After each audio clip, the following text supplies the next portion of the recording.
Hello everyone, this is Michael, and today we are going to do our part two of our two-part series looking at ranking every single studio album by the band Yes. In our part one of this series, we looked at the band's 10 albums released between 1969 and 1980, and today we're going to look at their final 11 studio albums released between 1983 and 2023. Yes, the band is still an ongoing entity to this day. When last we left off, Yes had just released their most recent studio album called Drama in 1980. Drama had been a significant departure for the band for a number of reasons. First of all, it's the one and only album that had Trevor Horn on vocals. He would instead transition to being a producer, which is what he really wanted to do from the beginning anyway. It would also be the only album with Jeffrey Downes on keyboards until many, many, many years later. And the album had been moderately successful. It sold pretty well. The tour in North America had also been successful, although I can tell you that I attended the show in Dallas, and the energy in the crowd was not great. It felt like we were watching a replacement version of Yes, and it kind of felt like that. In the UK and Europe, however, the reception was even less enthusiastic, with many fans just booing the band and demanding that Jon Anderson come back and sing vocals.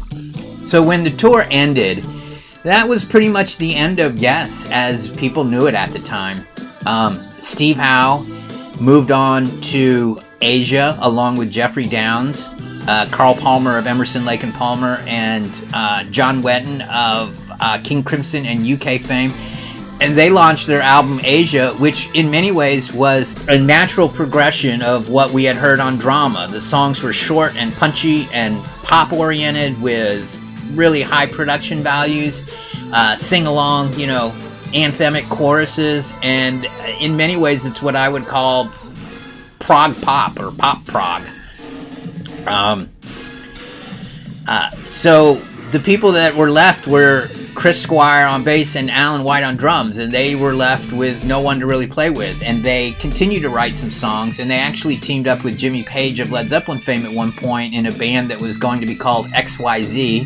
The X standing for X, the Y standing for Yes, and Z standing for Zeppelin, so X Yes Zeppelin members. Those sessions, however, were not really fruitful, and a member of the former Yes management team suggested to Chris Squire and Alan White to team up with a guy named Trevor Rabin. Trevor Rabin was a South African musician, singer, songwriter, guitarist, could play the piano. He had already recorded 3 solo albums that had not, become well known, and he had moved to Los Angeles, and he had written a bunch of songs, and he was going to do a solo album, but at the suggestion of this management guy from Yes, he teamed up with Chris Squire and Alan White, and the 3 of them started working on the songs that Trevor Rabin had written. And the plan was for the 3 of them to become a new band. During the sessions, they thought that they needed more sound, so they decided to add a keyboard player, and Chris Squire thought that Tony Kaye would be a good person to fill that role. Tony Kaye, of course, had been the original keyboard player for Yes for the band's first 3 albums. And so with that, they added Tony Kaye to the band, and they were now a 4-piece. And the 4 members started recording sessions, and were pretty far into them when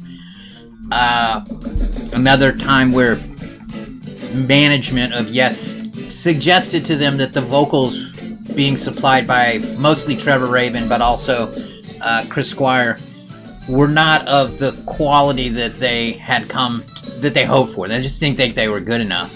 And it was suggested that they reach out to Jon Anderson to add, to contribute new vocals. That's the way it was phrased, was contribute new vocals. And so that led to a fairly famous meeting between Chris Squire and Jon Anderson in Chris Squire's car, sitting parked in front of Jon Anderson's house. And Squire played the songs for Jon. Jon thought they were good songs and wanted to be on board and agreed to contribute vocals. By the way, the meeting had to take place in Jon's car in Chris Squire's car, because John Anderson's wife and Chris Squire's wife allegedly didn't get along too well, and both Chris and John thought the meeting would be better in the car than in John's house. So you can tell the fractious relationship between these guys was always a bit of a challenge for all of them. So now you've got a 5-piece, and 4 of the members, John Anderson, Chris Squire, Alan White, and Tony Kaye, were all former members of Yes.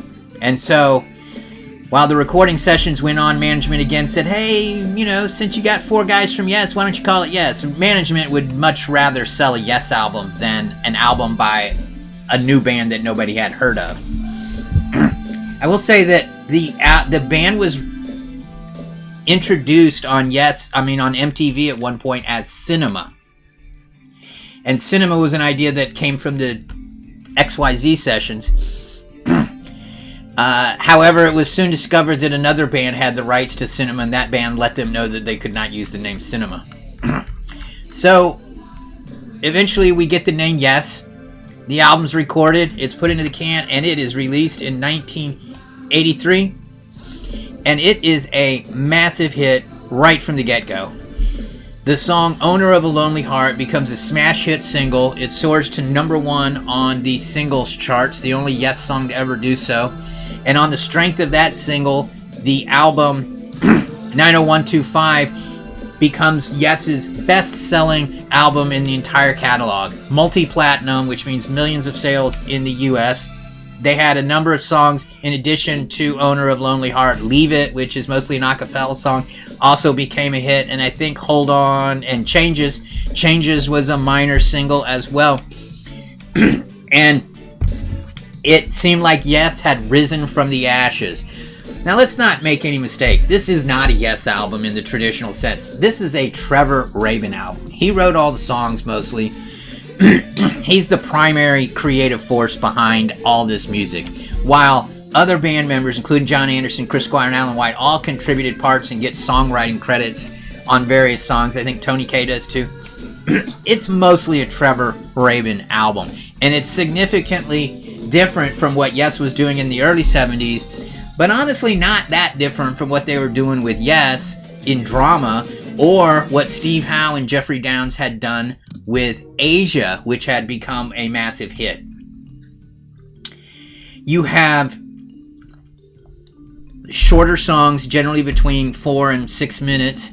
You have traditional arrangements. You have very infectious pop melodies, vocal melodies, guitar melodies. You have these infectious sing-along choruses. You've got pristine 1980s pop rock production. And in many ways, this is another pop prog album, again, in the vein of Drama or Asia. Now, it's further along pop, on the pop scale, than Drama was, but probably about equal with where Asia was. But it's really not a huge departure from what they had been doing with Drama. It's a huge departure from what they were doing with Relayer or Close to the Edge, but it's honestly not that different from Drama, in my opinion. And you can see I like the album. I'm giving it a 78 overall. If we look at the songs, Owner of a Lonely Heart is a massively divisive song among Yes fans. Some just dismiss this version of Yes as not even a real version of Yes. The old school, hardcore prog rockers. And honestly, if I'd been an established Yes fan who was 25 or 30 years old when this came out, I probably would have been dismissive as well. But I wasn't a cynical 25 or 30-year-old by that point. I instead was a naive 17-year-old kid. And when this album came out, I bought it very quickly after I heard Owner of a Lonely Heart. And I liked the album a lot, and I still do to this day, though not as much as I did at the time. Owner of a Lonely Heart is a absolute classic pop rock single. It's got great sing-along vocals. It's got a guitar solo from Trevor Rabin that's to die for. It's got top-notch production. It's got cool vocal harmonies. If you don't like this song, you don't like a lot of music, because this is a great song. It's simply a great song. Hold On and It Can Happen are fairly mid-tempo songs, but I do want to mention a couple things about them. One is, Hold On has this section right at like the 2/3 through, where we get one of these multi-layered vocal harmony things headed by Jon Anderson, would have fit right in on Close to the Edge, okay? And throughout this album, there are those little prog rock flourishes. There were more of them on Drama than there are here on 90125, but they're still there in a number of instances, and we'll go through them. It Can Happen, also fairly it's not the strongest effort. It's good enough, but it also has a section where after the instrumental break, they have a transition where they get back to the main song, and the crescendo from that transition from that instrumental break into the song again is just tremendous. It's great. All the four instruments are coming together, and they all kind of build to a crescendo, and it all just works beautifully. So there's these flourishes throughout that are really great. Now, Changes, this is another in a long pantheon of those 6 or 7 minute proggy sort of songs. This is probably the most progressive song on the album in terms of arrangement. You got vocal melodies that play off each other. Trevor Rabin and Jon Anderson both sing vocals here, and I think it works great. And I think this is a tremendous kind of prog pop song. Cinema is a instrumental. It won a Grammy for best something, I think, instrumental song. This was a holdover from the XYZ sessions of Alan White, Chris Squire, and Jimmy Page. Really the only song on the album that isn't driven by Trevor Rabin's songwriting sessions. And then our song, City 11 Hearts, they all follow in the vein of many of these other songs by Trevor Rabin. I should mention Leave It. That's almost an a cappella song. There is a version of it that is a cappella, and it just features just multi-layered harmonized vocals, and I mean, it was really cool. It's really well done, and I think that kind of song would have fit in on many of either that as part of a song, as opposed to maybe a standalone song that would have fit right in on some of those early 70s prog albums. Our song reminds me of like listening to Drama. It's got that catchy 80s infectious synth sound. And City of Love is a slow groove, kind of pondering, slow song. I like it a lot though. Hearts, in my opinion, goes on too long. It's boring. It's one of those songs where it sounds like it's building up to something, but it never really gives you a payoff.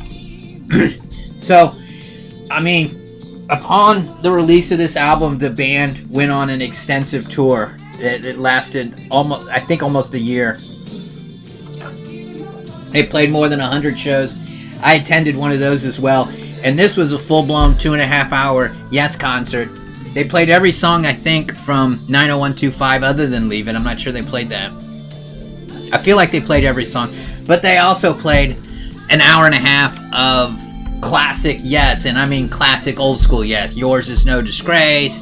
And You and I. They played the end bit from Gates of Delirium, the Soon section.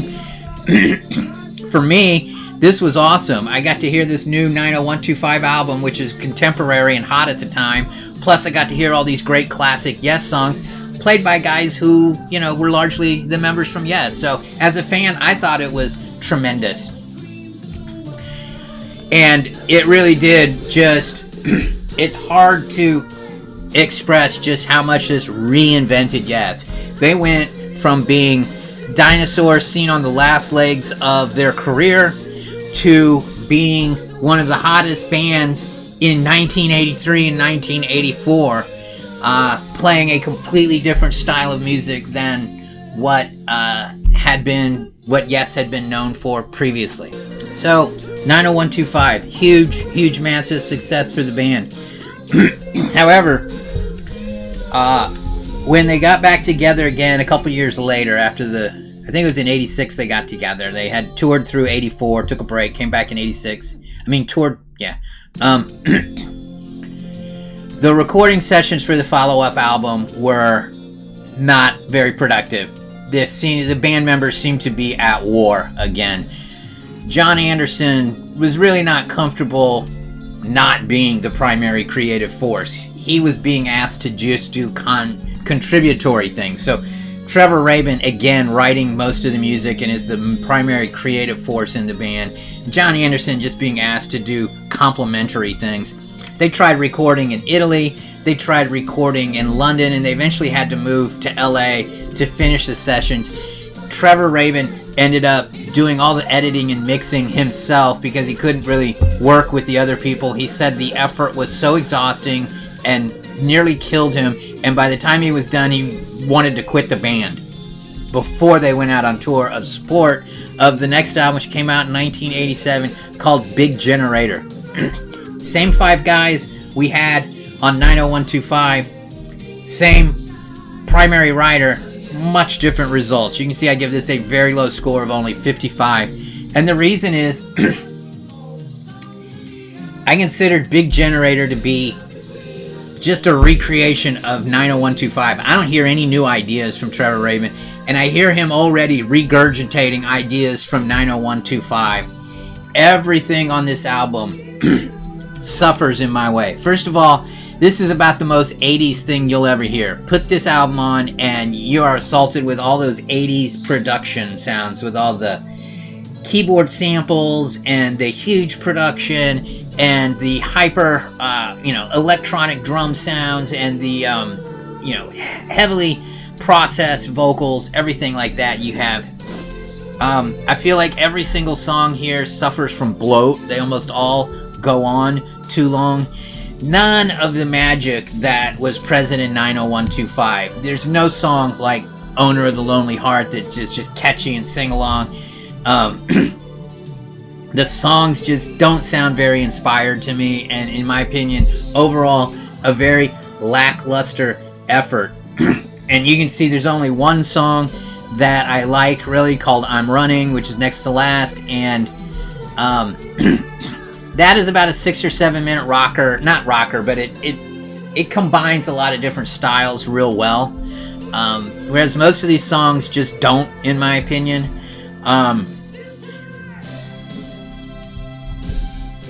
The other thing is while 90125 had been farther along the pop scale than Drama had, Big Generator was even further along the pop scale than 90125 is. So we're getting even farther away, and in many ways this sounds more like an 80s pop band than a 70s rock band.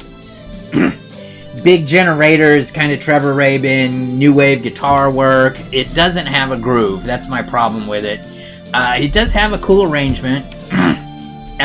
The instrumental break is uninspired. Like Owner of a Lonely Heart had a classic guitar solo as the main instrumental break. This is not. That's missing. It just feels uninspired, and it seems like a 45-second section and nothing, really.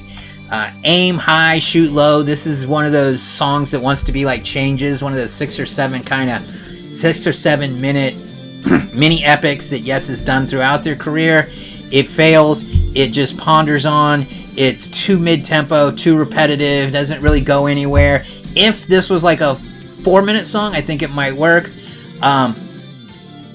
Almost Like Love is faster.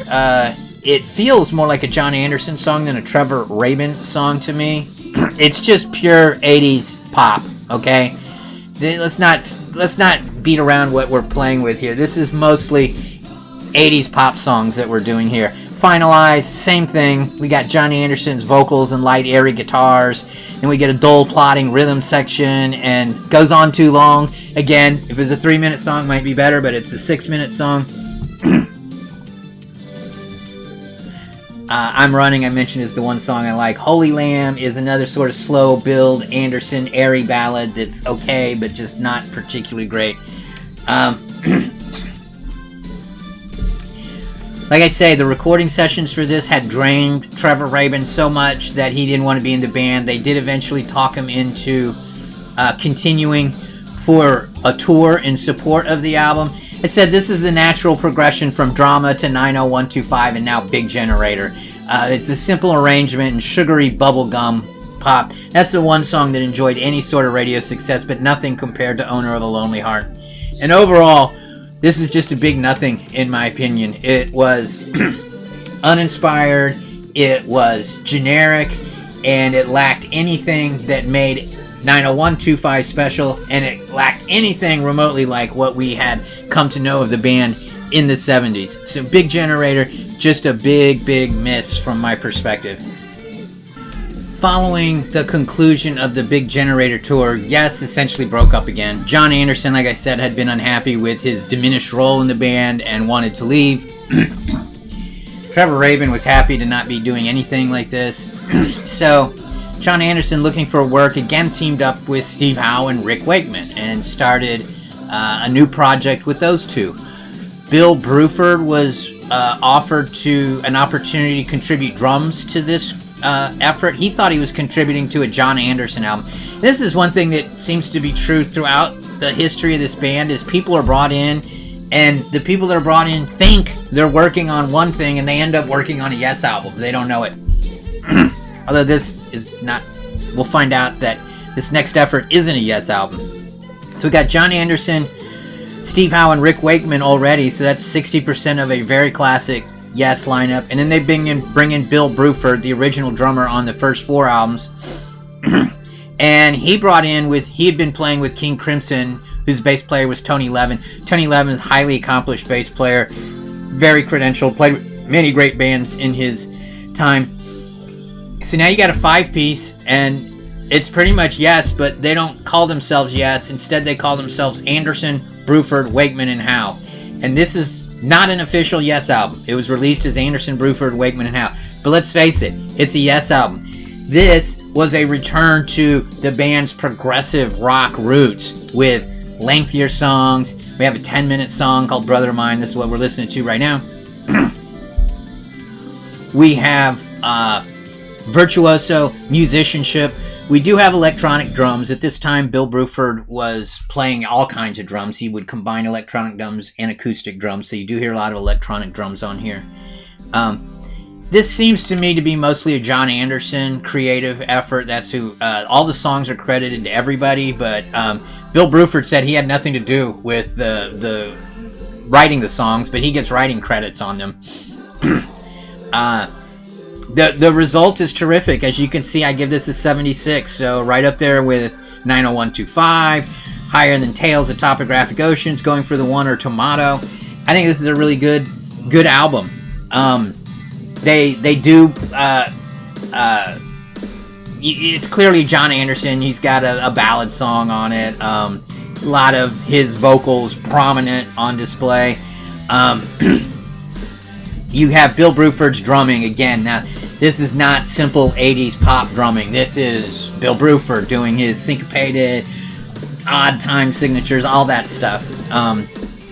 Looking at the songs individually, themes. This is a really cool. This is like a 6-7 minute mini epic. It has a really interesting time change about 2/3 through. It opens up with a kind of slow burn keyboard thing from Rick Wakeman that evokes those classic 70s sounds. Then Fist of Fire. This is a little more sparse. Got some ambient sounds, but it really still works, and it's a good example of the dominance of keys over the guitars. They play together, but you can barely hear the guitars while the keys are really prominent. I'd say that's true throughout the album. Like, keyboards are more prominent than the guitars. Then we get Brother of Mine, which is a stone cold 10-minute epic right up there with Yours Is No Disgrace, or In You and I, or Siberian Khatru, any of those songs. It has everything you want. It's got the infectious sing-along chorus. It's got a great soaring arrangement. It's got this very cool double time section at about the 7-minute mark. And at that point, every member of the band is really jamming. And then we get a cool traditional slow burn ending like you have with songs like And You and I. Birthright is actually political. John Anderson's vocals having a meaning, so that's something different. Has a really cool tribal drum pattern that I like a lot.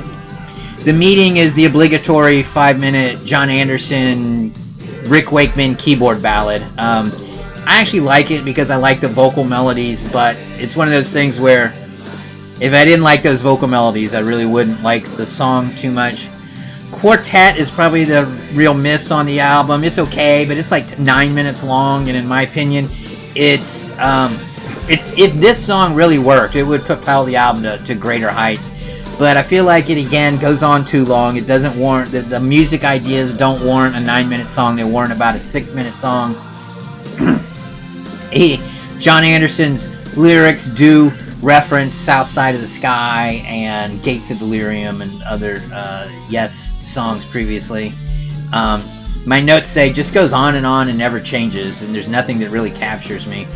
I give it 3 stars, but it's really like a 2.5 star. That's the weakest song on the album. Tikwa is too long. It tries to have this kind of Caribbean Calypso Island sound to it with these steel drums. They sound to me like steel drums. It's okay, but it doesn't work as well as it might. And An Order of the Universe is another lengthy song. It's 9 minutes. I give it a 4. It's really more like a 3.5. It does have a great chorus, but I remember at one point, like, he sings it over and over. So, Order of the Universe. He sings it just over and over and over, and it gets a little bit too repetitive to me. Still, from my perspective, I remember I bought this on a whim at a time when I had very little money, and I bought the cassette. I didn't even own CDs yet. Didn't own a CD player yet. But I played this cassette a lot in my car in 1989. I thought this was a great album. While I enjoyed Anderson, Bruford, Wakeman, and Howe, the album, many other people did not, as it was not a big commercial success. Critically, it got decent reviews. However, the band members that were involved in that effort got together in 1991 and were engaged in recording sessions, largely from John Anderson's creative efforts. But the record company didn't hear a hit single in what they were listening to, and so they suggested to the band that they needed something a little more commercial with some, choruses that could be sung along and converted into hit singles. And so they said, why don't you reach out to Trevor Rabin and see if he can contribute, the same way they'd reached out to John Anderson back on the 90125 days. Trevor Rabin at the time, however, was kind of working with Alan White and Chris Squire and Tony Kaye. And so you really had 2 camps here. You had the Anderson, Bruford, Wakeman, and Howe camp, and you had the Trevor Rabin, Alan White, Chris Squire camp. And while the album that they eventually recorded is called Union, it is anything but. This whole session seemed fraught with dysfunction and distrust. The 901, the Anderson, Bruford, Wakeman, Howe group had no interest in going back and being Yes again, and they thought that's what the record company was forcing them to. Meanwhile, the Chris Squire, Trevor Rabin camp thought they were being asked to come in and salvage a failed, Anderson, Bruford, Wakeman, Howe effort. And I didn't know a lot of the history till I looked this up, so I'm just going to read these notes and so you can understand just how dysfunctional the situation was that this album was made under.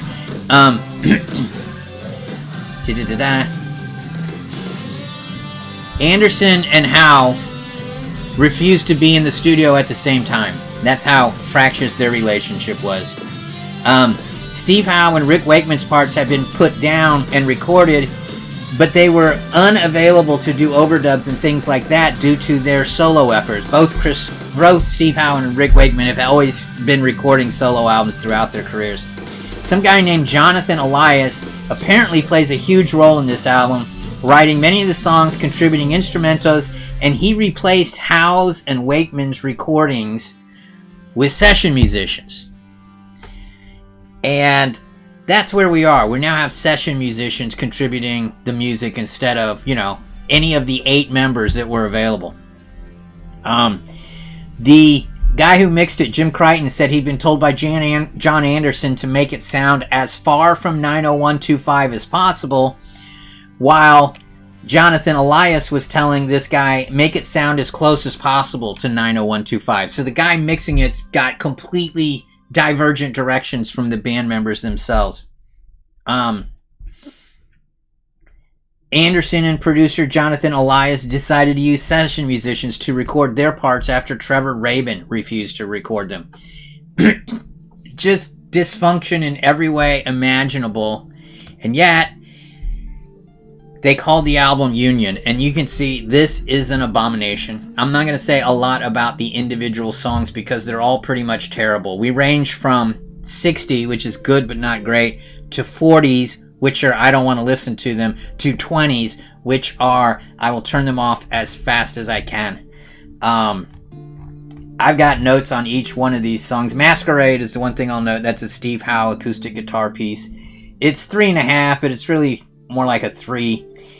I mean, this dude has 28 solo albums in addition to his work with Asia, GTR, and Yes. And if this is the best he's got, he needs to do better.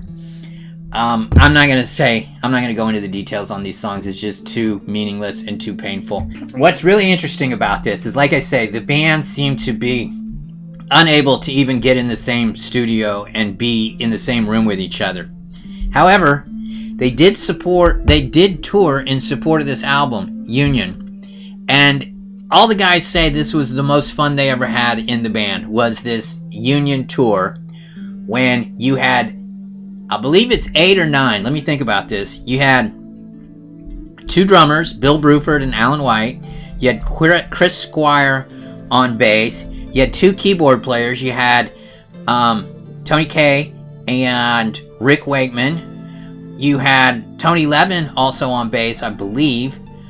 You had Steve Howe on guitars. You had Trevor Rabin on guitars and vocals, and you had John Anderson. So you got 9 guys in the band. I think that's the lineup for the tour. Almost every person involved with Union says that it's garbage and they don't want to associate themselves with it. It got scathing reviews at the time, and I can remember when I went to listen to this album for this video, I was like, well, I haven't listened to this in forever. My opinion is it's terrible. Let me listen to it again. And listening to it just reinforced my opinion that it's terrible. Union, in many ways, again, seemed like that was the end of Yes. However, never wanted to let an opportunity escape. There was a record company guy who was starting his new label called Victory, I think. And as the members of Yes weren't doing anything, he approached Trevor Rabin and said, hey, why don't you make a Yes album to be like the big band that will launch my record label? And he wanted the 90125 version of Yes. And that's what Rabin put together. He got John Anderson, Chris Squire, Alan White, and Tony Kaye, and they were at points, Rick Wakeman and Steve Howe were semi-involved, but each of them got frustrated with the demands of these new record company guys. And a little bit different this time in that Rabin and John Anderson collaborated on this effort, whereas before, then Trevor Rabin made a point of this. He wanted John Anderson to be involved in the writing process from the ground up so that he would feel more involved and would be more engaged. So this is a nice collaboration between John Anderson and Trevor Rabin. I just don't think the results were real great. The album was released in 1994. It's called Talk. And you can see I gave it a pretty low 51. The album is hard to find today because the record company this guy founded that Yes was going to be the big band went bankrupt shortly after the album was released. So it's hard to find CD copies. It's hard to find vinyl copies. It's hard to find on streaming services. This is a kind of overlooked release in the band's catalog, and there's nothing about it that I like a whole lot. It's pretty cheesy 80s sound, even though it's 1994. I don't really remember any one song that stands out to me other than the last song, Endless Dream. Endless Dream is a 15-minute kind of epic song. We'll talk about it. I do like The Calling. This is kind of standard 80s Trevor Rabin pop rock. It's got a nice infectious groove to it. I give it 4 stars. I like the instrumental section a lot. The chorus is catchy and it's got that pop Yes stuff with the multi-layered vocals done well. After that, I Am the Waiting is 7.5 minutes. It's too long. Simple main guitar line is like really annoying to me. I do like the big ending crescendo. I don't like the big ending crescendo. It's just pure undiluted high fructose corn syrup. I mean, it is sugary sweet. Real Love is 9 minutes. A lot of these songs are long. They're much too long. What do I say here? Heavy guitars, but wrapped in that pure 80s pop sheen. It just sounds weird. It does have some cool minutes, and it's got an interesting arrangement. State of Play is 5 minutes, and this is typical Trevor Rabin pop rocker with a combo of light, quiet moments and louder, more aggressive moments. I just don't think the aggressive moments are intuitive or natural or fit in with the rest of what they're doing. The guitar work is really unimpressive to me. Like, Trevor Rabin had some really good guitars on 90125, but on all the other albums that he played on, Big Generator, Union, and this album, I don't hear good guitar work almost ever. In fact, it's usually pretty simple and just, it sounds like he's trying to find a good groove. Where Will You Be? That's 6 minutes, and I just say just more very bland, generic drivel. It all sounds like so paint by numbers. That's my notes here. And then we get Endless Dream, and this is an ambitious song. I just don't think it meets what Rabin was trying to do. It sounds like Trevor Rabin to me. It's got a very dramatic opening that's trying to channel the hard, heavy intros of past Yes epics, and that part's kind of good. And then a decent jam. I said there's a framework of a great song in here, and there's parts of Endless Dream I like. It tries to have an epic feel, and yet it also feels rushed, which is weird. The chorus is dull, and I feel like after about 10 minutes the song's ready to be over, but then it's still got another 5 minutes left. And it's got these droning mid-tempo vocals, John Anderson especially, as I note here. I'd say the final 5 minutes are a mess of mid-tempo saccharine, and then the final 90 seconds of some kind of choral-sounding stuff. It's not good. It's really a good song for about the first 10 minutes, but the final 5 minutes just really goes sideways. And so overall, we get what we have here, which is another poor effort. So from 1969 to 1983, the band released 11 albums, none lower than a 63, and now since then they've released 4 albums, and 3 of them have been 55 or worse. So the band has not really been creating great music from 1983 to, so that's an 11-year span, and other than the one effort by Anderson, Bruford, Wakeman, and Howe, everything's been pretty poor. I should make a note that by the end of the Talk tour, Trevor Rabin and Tony Kaye had enough, and in fact, neither would ever record as Yes again. Their days as members of the band Yes were over. However, that doesn't keep the rest of the band from keep digging that cave or digging that tunnel. In 1996, you had the classic lineup of John Anderson, Chris Squire, Alan White, Rick Wakeman, and Steve Howe get together in Southern California and start working together. This is the first time that classic lineup of Yes had worked together since Tormato in 1977, I believe. And they kind of announced themselves to the world with a couple shows at Fremont Theater where they played nothing but old 60s and early 70s stuff, and they were making a clear announcement that the old Yes was back. They wanted to be rid of all that 80s and early 90s pop stuff. They didn't want to sound like that. They wanted to sound like a progressive rock band. And that's what they did with the release of, I'm calling it Key Studio. Let me give you some background on this.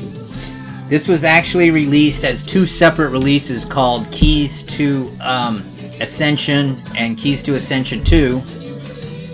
Each of these releases were double CDs that were really marketed as live albums and then tacked on new studio music. So the first release came out, it had half of the Fremont show, and then about 30 minutes of new studio stuff.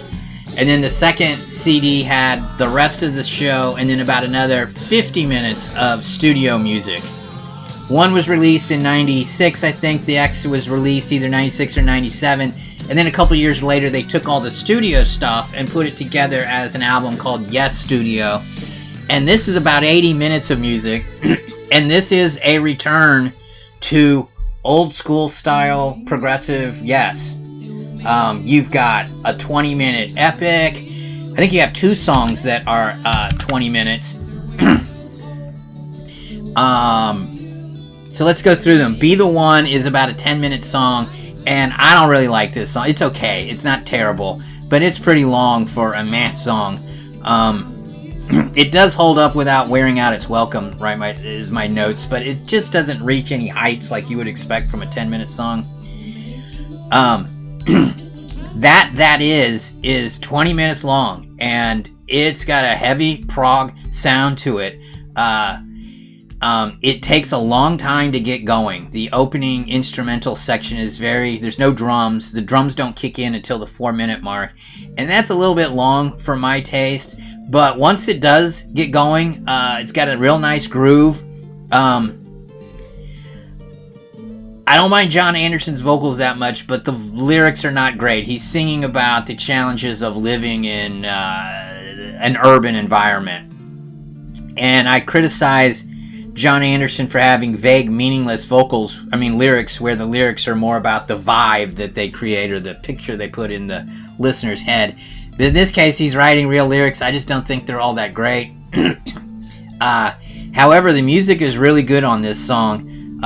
They're rocking throughout. They got a nice groove. It's got these cool transitions. It's just that the vocals and the lyrics are not so great. And there's one section where it has these very light, airy John Anderson vocals, and I don't like that section as much. Then we get the best Yes song since probably anything from Drama or earlier. It's the best Yes song.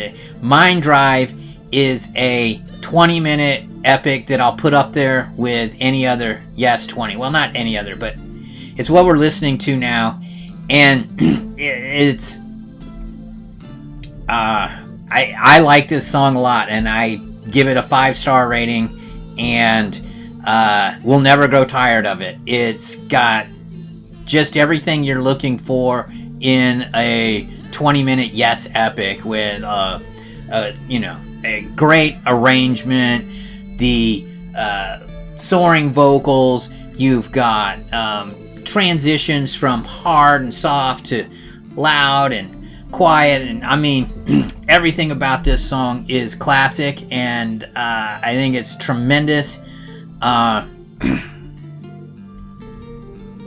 Footprints has a pretty cool a cappella beginning, but once the music kicks in, it's just kind of It's a good song, just not great. Bring Me to the Power is 7 minutes. It's okay again. It's just a little bit generic. And then Children of the Light is a bizarre song. I never noticed it's listed as Children of the Light and Be Lifeline. This sounds like 2 completely separate and distinct songs to me. The first 3 minutes is vocally driven and just got this classic airy John Anderson vocal stuff. It doesn't really move anywhere, but it does kind of slowly grow into something.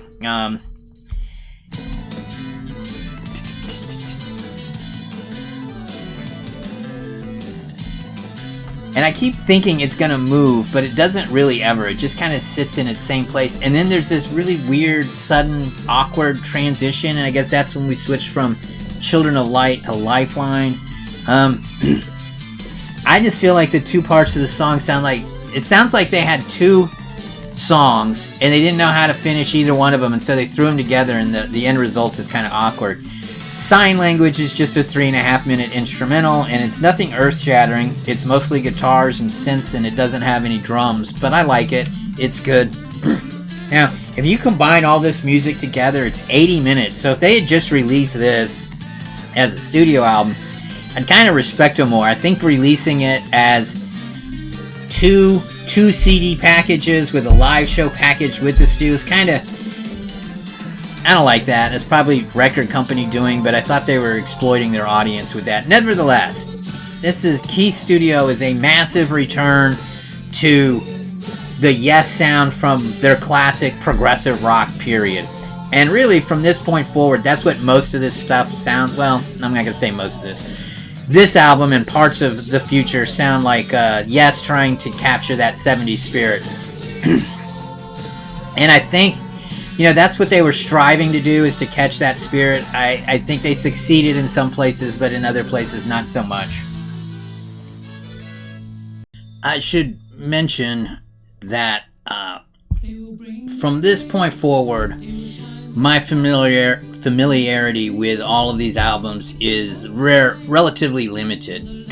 I'm familiar with everything we've looked up to here. From I owned all these albums, and I've been listening to this music, going back X number of years. But from this point forward, I only own, I think, 2 of the remaining albums, and I didn't really like either one, so I just don't know that much about these albums. And the band members are coming and going fast, including names that we are unfamiliar with on many of these albums. However, their next album, which is called Open Your Eyes, this is credited to the classic lineup: John Anderson, Rick Wakeman, Steve Howe, Chris Squire, Alan White.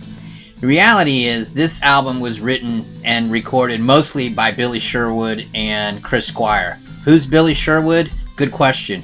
He had been involved with the band intimately for a number of years up to this point. But he wanted to keep the momentum of the band going. So he and Chris Squire recorded a lot of this album, Open Your Eyes. And then John Anderson, Steve Howe, and Rick Wakeman were brought in after the fact and contributed very little to the actual album. This album had such a horrid reputation from the day that it was released that I never had listened to it until I listened to it for the purposes of this video. So I sat down last weekend, listened to the entire thing from beginning to end, and I do not recommend that for anybody. It's a waste of time. As you can see, I do like one song, the Open Your Eyes song, and that's just a pretty good power rocker. And even though Trevor Rabin is not involved in this album, it reminds me more of a Trevor Rabin than anything else. But man, there are so many just outright horrid songs on this album. It's hard to really explain. I'm just going to say, I'm not even going to talk about individual songs. I'm just going to read my notes from when I listened to this. First song, generic, sounds like Trevor Rabin era junk. Universal Garden, dull, uninteresting, goes on too long, instantly forgettable. No way we can lose. There absolutely is a way you can lose when you create this utter drivel. Okay, that's a pretty funny comment. Fortune Teller. This is not a cover of the famous Fortune Teller song covered by The Who and written by Benny Spellman and made famous by the Rolling Stones, covered by The Who, Robert Plant, and others. This is just another dull song. Sounds cut and pasted with the parts seemingly recorded separately and then just edited together. Man in the Moon, unlistenable from the very first note, nothing redeeming, just horrid.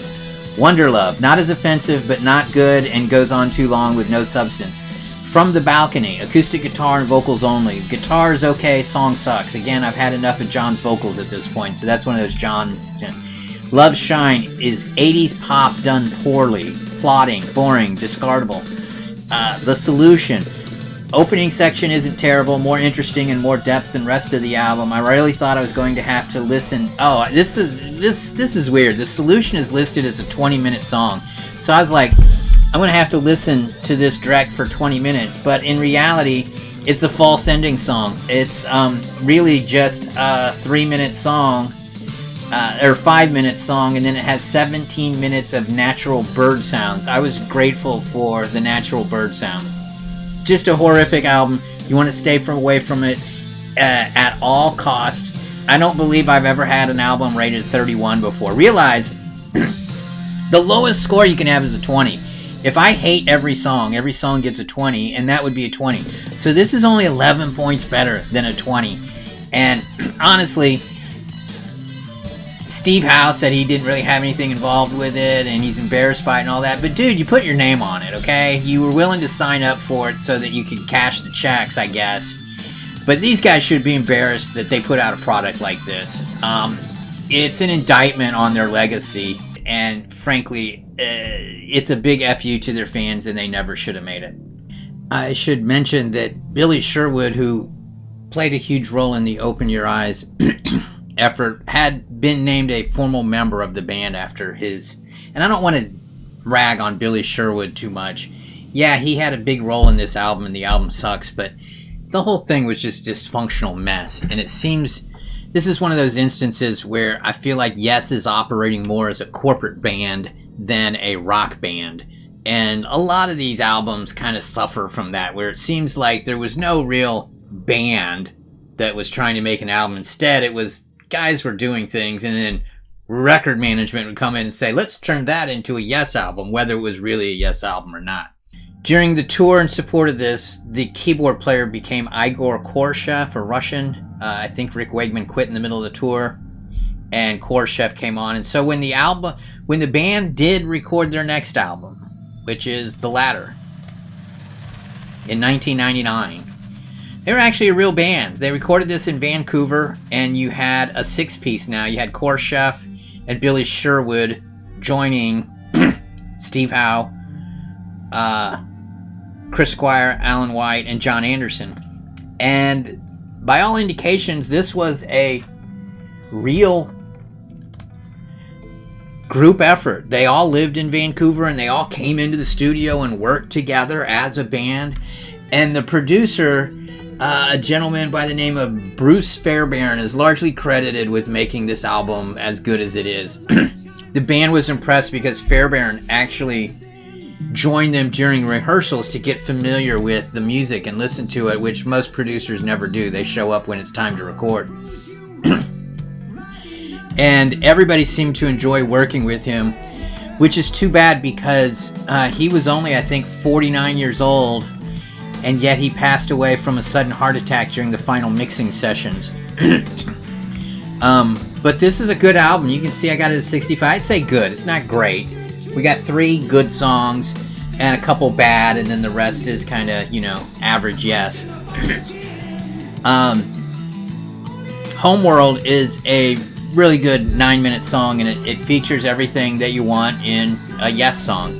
Throughout this album, by the way, there are a lot of world-type instrument sounds that you'll hear, and they were contributed by a gentleman by the name of Randy Rain Royce. They're good examples, like he uses a didgeridoo on Can I.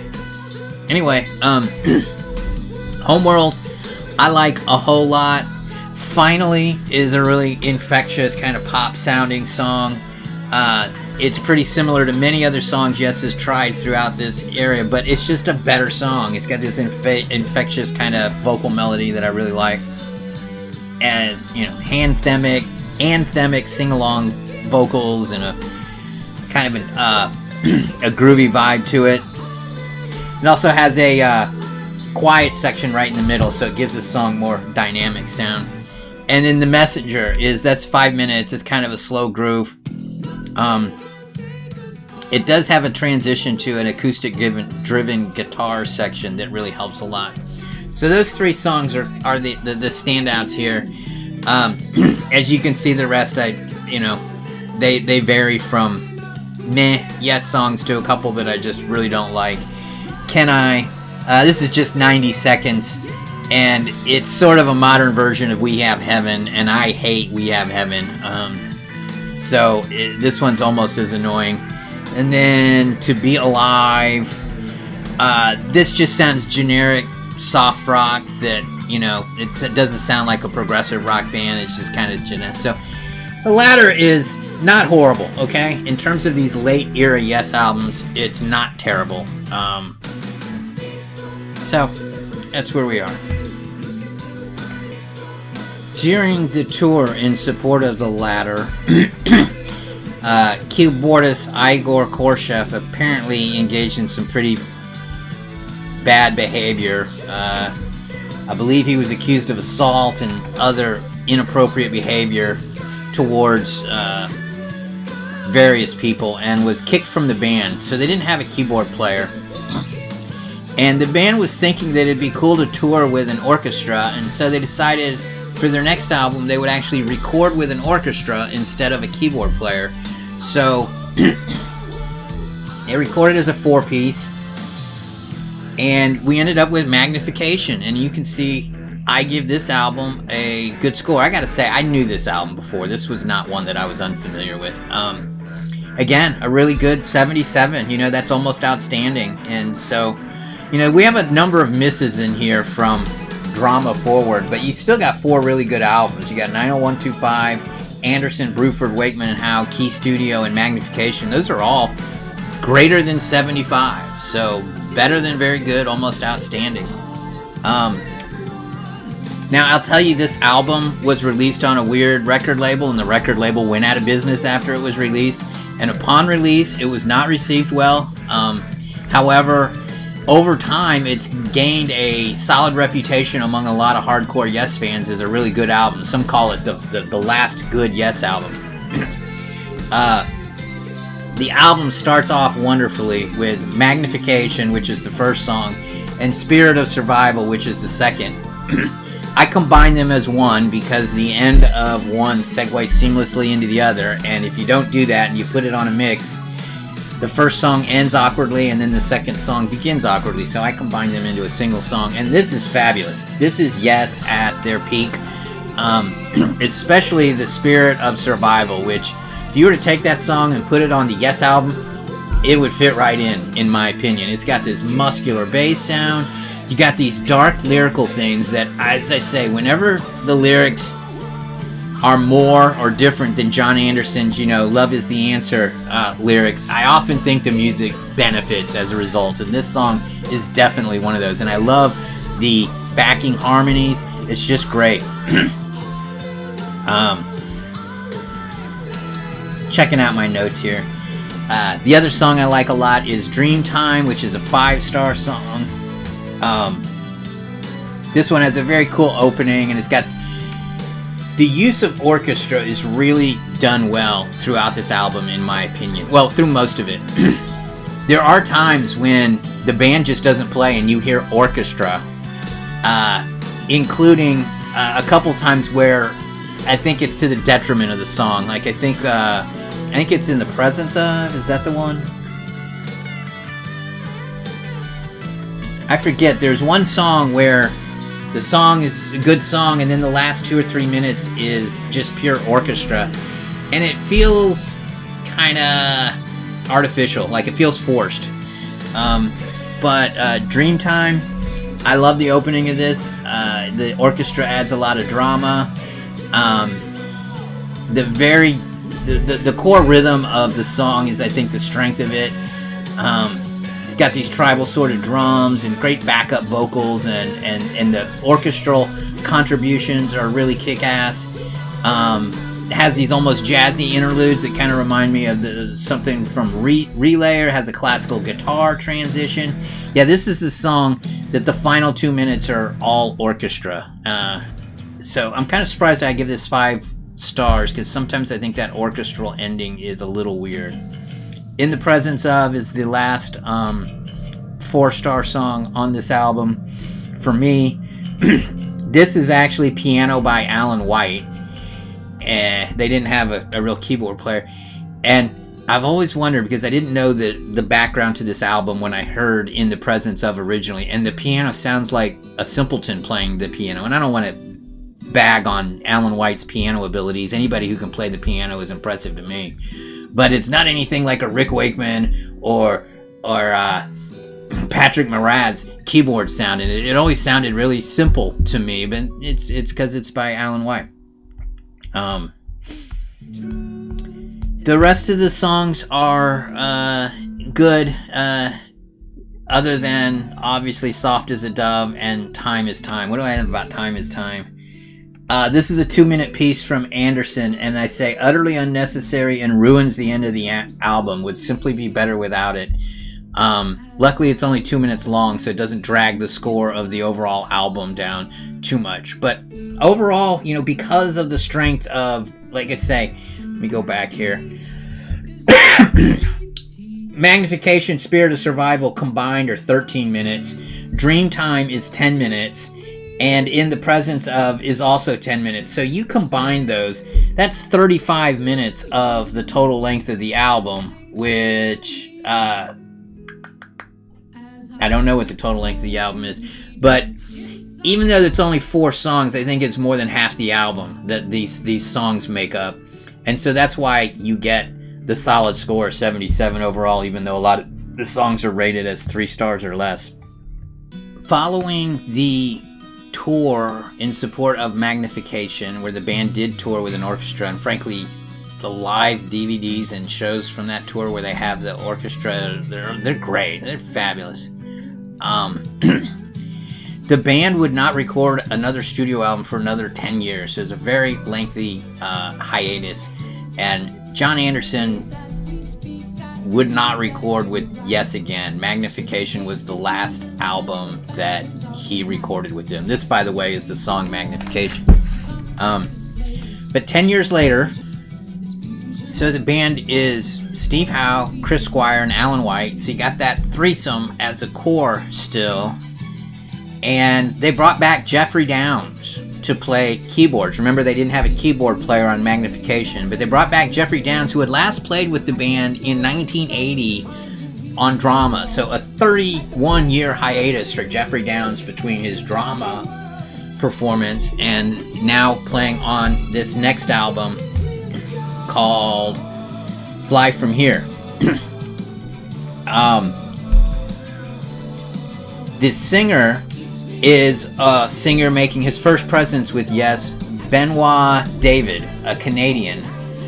It's the only album that he recorded with him. And you can see, I give this album a 68. So this is one of those albums that I was not familiar with before doing this video. I had to research it, give it a listen. Not just one, but several, because I like this album. And the meat of the album is, you can see I have the opening 4 songs all rated as 80 and everything else is 60s. But the first 6 songs, from Overture through We Can Fly Reprise,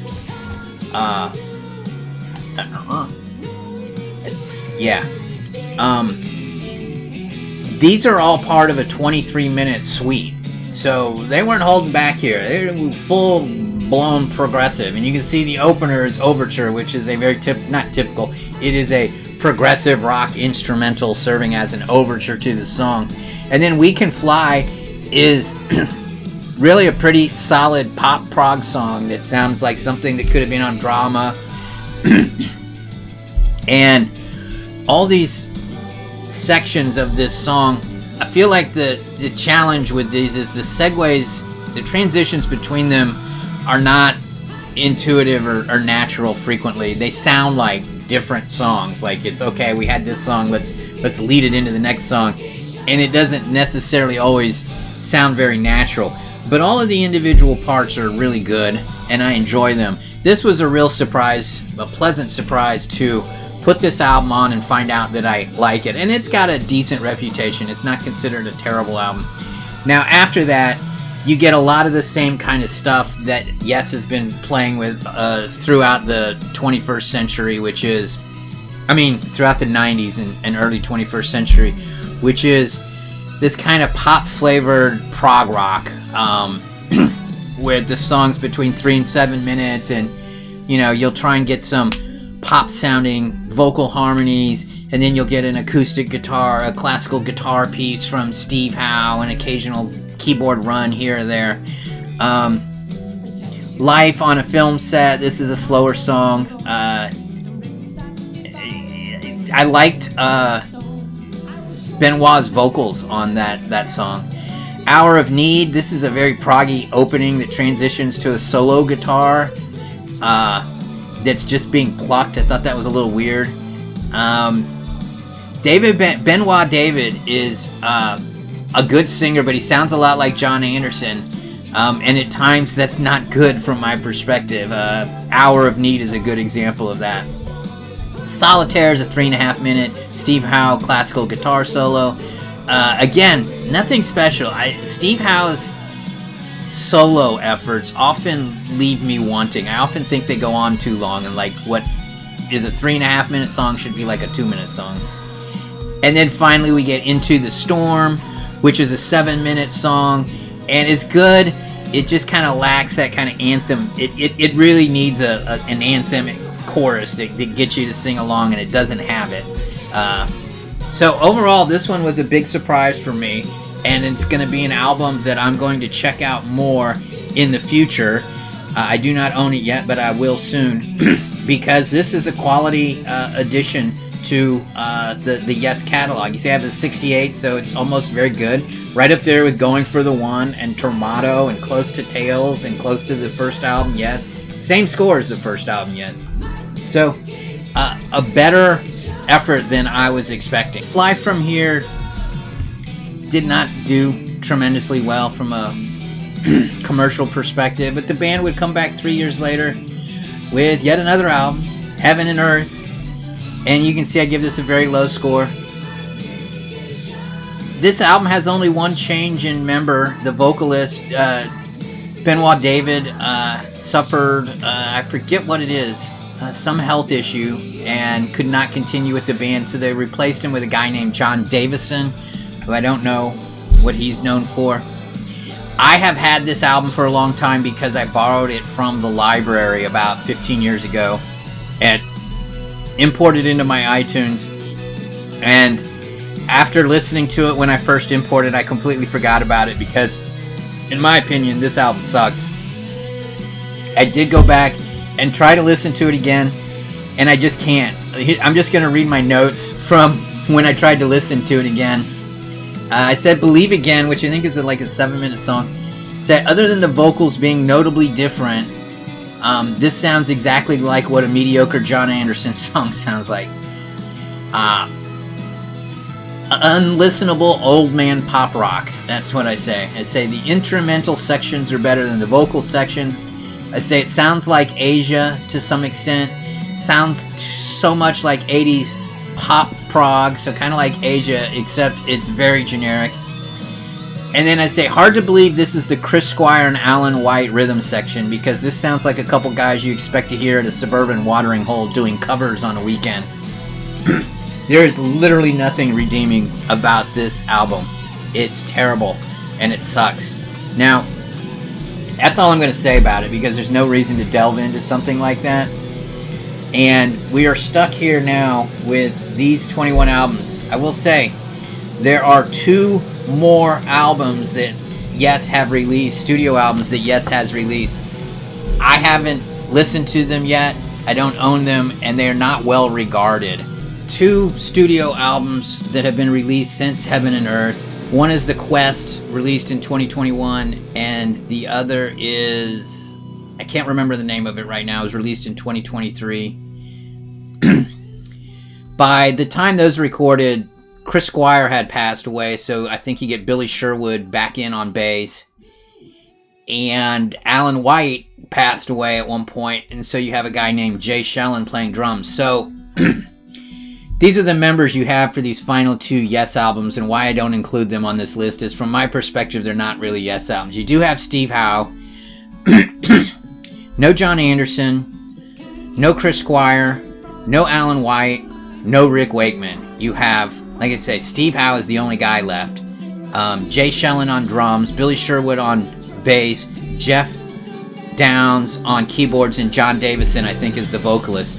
None of those 4 guys are really core members of Yes. So if you remember on my very beginning of my part 1, I said for it to be a real Yes album, you need at least 3 core members. Preferably 4, and it's when you have 5 that you get the magic. Well, these 2 albums that aren't included on my list here have 1. And I just don't consider them legitimate Yes albums, and they're not generally well regarded from what I've seen. Alright, these are my opinions on the Yes catalog. I always like to compare my scores to others, and the others are the aggregate scores from Progressive Archives. And if we add their scores, we see that largely my opinion is consistent with their opinion, which is that early 70s, from early 70s through about 1980 essentially, 1977 I guess. So everything up to Relayer is generally over an 80, both by me and the Progressive Archives crowd. You can see that both of us kind of think Tales of Topographic is a little below the quality of those other albums. They have a higher opinion of Going for the One than I do. That's ranked over 80, whereas I have it as only a 63. So that's one of the biggest differences between my score and the Prog Archive score. We have the same opinion of Tormato. Drama I like more than they do, but they still have it as like a 75, something like that. I like 90125 more than the Progressive Archives crowd. That's not a surprise. I think that's a very good pop rock song, album from the 80s. They give it barely above a 60. We both think Big Generator is very weak. I like Anderson, Bruford, Wakeman, and Howe more than the Prog Archives crowd. They don't think very highly of Union, but they think a little more of it than I do. They don't think very highly of Talk, but less than I do. We both agree Key Studio is a nice return to form. We both agree Open Your Eyes is not very good. And then our scores for the latter, Magnification and Fly From Here, are almost identical. I gave it a 68, a 77, 68. Their scores are very close. And then Heaven and Earth, they think of more than I do, but they still give it only about a 45 or so. So overall, my scores are not that different from the Prog Archives crowd, which is usually what we find. But we do have a few instances where I think differently of one album or another. All right, that's it, folks. That is 2 parts to the Epic Band Yes. I forget how many albums we covered. I think it's 21 or something like that. I hope if you stayed all this while, if you enjoy the videos that I make, I would very much appreciate you hitting the like button and subscribing. It will help me grow the channel beyond the 69 listeners that I know are just waiting for me to put each of my videos out. So thank you. I'm out.